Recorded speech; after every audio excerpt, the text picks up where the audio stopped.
முதல்வர் ஸ்டாலின் பிறந்தநாள் ராஜகிரியில் மாவட்ட சிறுபான்மை நலப்பிரிவு சார்பில் நலத்திட்ட உதவிகள் வழங்கப்பட்டது.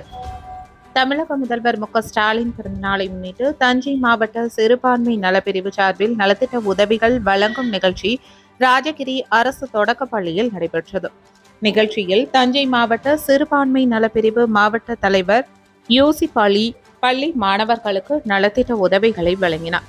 நிகழ்ச்சியில் மாவட்ட மீனவரணி புகழேந்தி, மாவட்ட ஆதி திராவிடர் அணி சுப்பிரமணி, மாவட்ட சிறுபான்மை பிரிவு மாவட்ட அமைப்பாளர் பாவை அனிபா, துணை அமைப்பாளர் ராயில் அலி, ஒன்றிய கவுன்சிலர் ஹனீஸ் பேகம், முஸ்லிம் லீக் ஹபீக் முகமது, ஜமாத் செயலாளர் முகமது சுல்தான், பொருளாளர் முல்லா பாருக், பொருளாளர் முத்தவல்லி, அப்துல் ரஃபூப் மற்றும் ராஜகிரி சிறுபான்மை பிரிவு அணி, மீனவர் அணி, ஆதி திராவிடர் நல அணி, கூட்டணி கட்சி நிர்வாகிகள், ஜமாத்தார் என பலரும் கலந்து கொண்டனர். நியூஸ் செய்திகளுக்காக தஞ்சையிலிருந்து செய்தியாளர் எஸ். மனோகரன்.